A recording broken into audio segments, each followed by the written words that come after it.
र अब हामी 4 नम्बरको सल्भ गर्न गइरहेका छौं। 4 नम्बरमा के दिएको छ भन्दाखेरि x 8 6x4 minus x cube minus 2x square र 12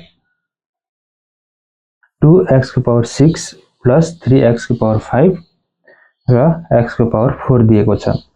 अब सबैभन्दा सुरुमा हामी पहिलो अभिव्यञ्जक लिन्छौं। पहिलो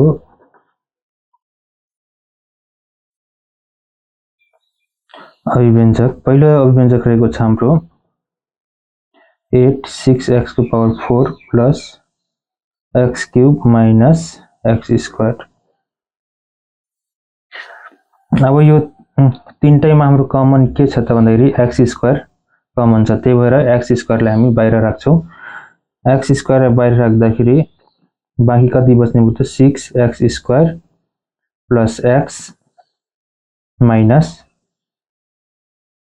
2 बच्ने भयो। त्यसपछि हामी यसलाई के गर्छौं त फ्याक्टराइज गर्छौं।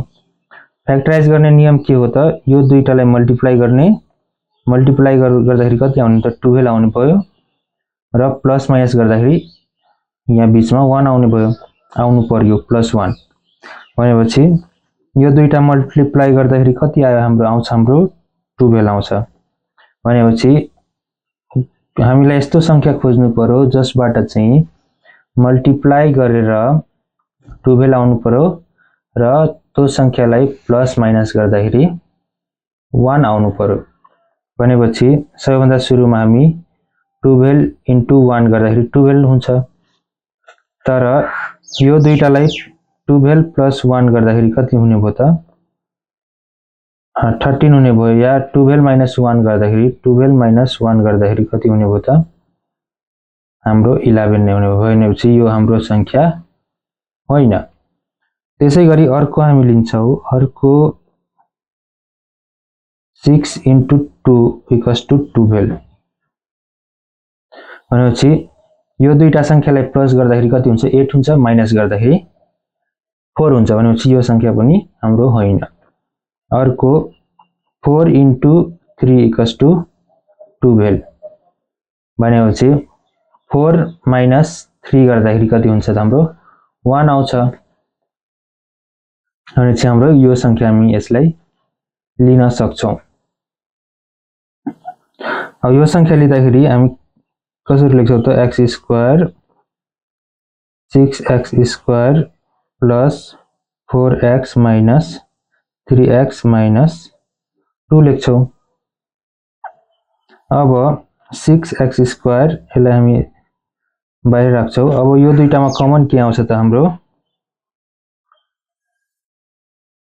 के आउँछ त कमन भन्दाखेरि हाम्रो 2 कमन आउने भयो, 2x कमन आउने भयो। अब 2x कमन लिइसकेपछि यसमा बाँकी बच्यो 3x plus 2। अब यसमा माइनस 1 कमन लिँदाखेरि कति बच्ने भयो त 3x, यो माइनस र यो माइनस के हुने भयो त माइनस माइनस यहाँ चाहिँ के हुन्छ प्लस भइहाल्छ, माइनस इन्टु माइनस गर्दाखेरि प्लस भइहाल्छ, त्यही भएर 2। अब ब्र्याकेट क्लोज भयो। त्यसैगरी 8x स्क्वायर अनि इन्टु 2x minus 1 र 3x plus 2 हाम्रो पहिलो अभिव्यञ्जकबाट कति निस्क्यो त 8x square 2x minus 1 3x plus 2 यो हाम्रो पहिलो अभिव्यञ्जकबाट निस्क्यो। अब दोस्रो अभिव्यञ्जकमा के छ त हाम्रो दोस्रो अभिव्यञ्जकमा रहेको छ दोस्रो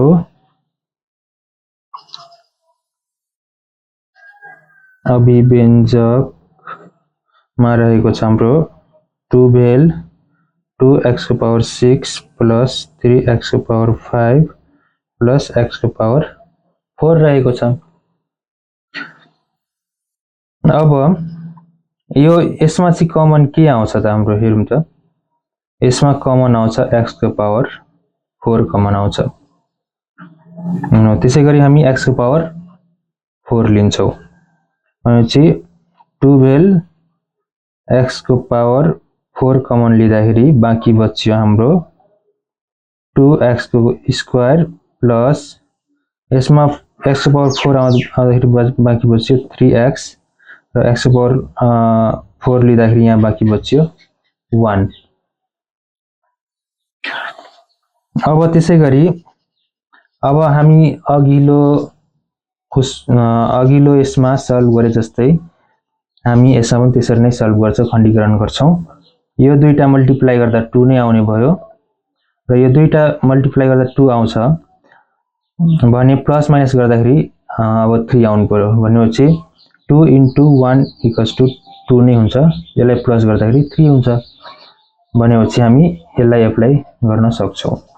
गर्दाखेरि 12x को power 4 2x square plus 2x plus 1x plus 1।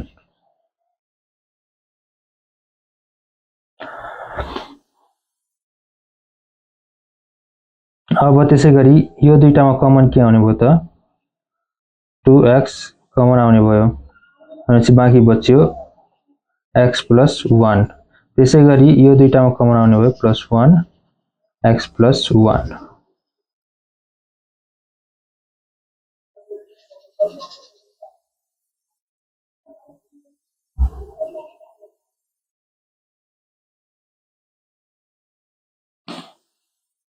ठीक छ। अब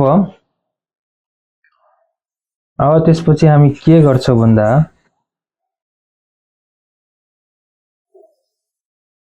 12 x को पावर 4 अनि यो दुईटा हामी लेख्छौं एक ठाउँ लेख्दाखेरि 2x प्लस 1 र x प्लस 1।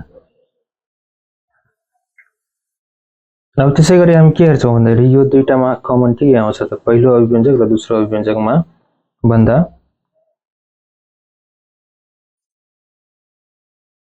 हाम्रो कति आउने भयो त 8x स्क्वायर भनेपछि हाम्रो मसा कति हुने भयो त 8x स्क्वायर। हाम्रो आन्सर हाम्रो मसा कति हुने भयो त 8x स्क्वायर हुने भयो।